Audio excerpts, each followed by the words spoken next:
お上がりよ。鶏卵の天ぷら丼だ。卵を冷凍庫に。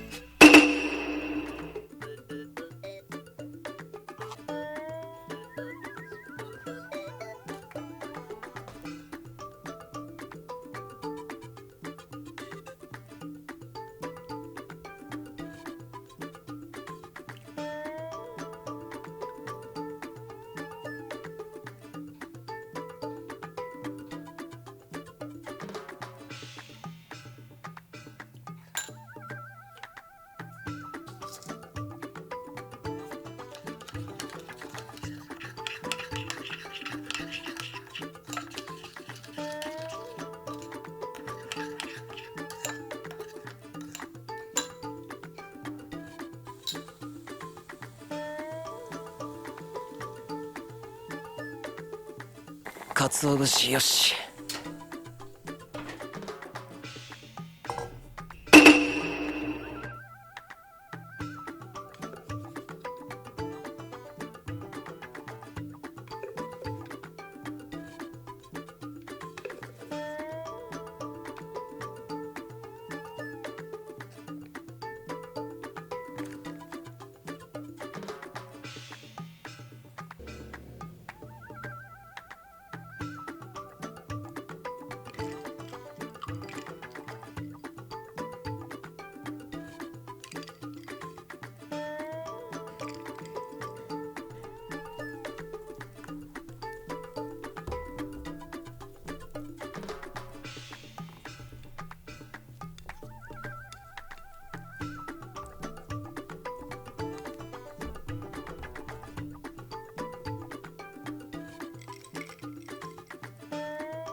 揚げ衣よし。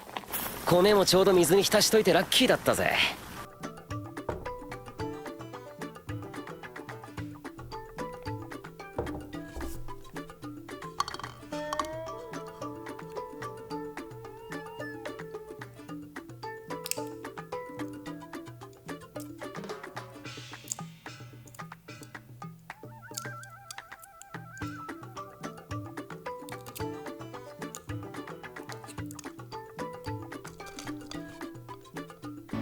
凍らせた卵の殻を剥いて、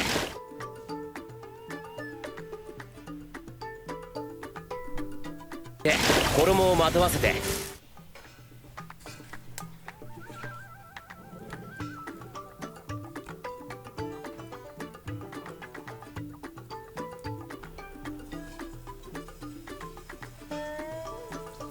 カラッと揚げる。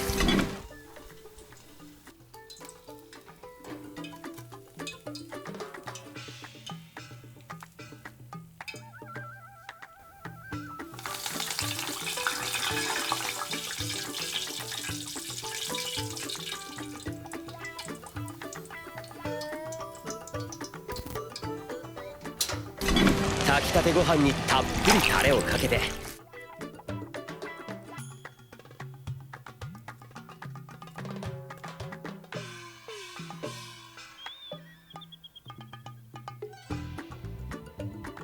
こいつは雪平流鶏卵の天ぷら丼だ。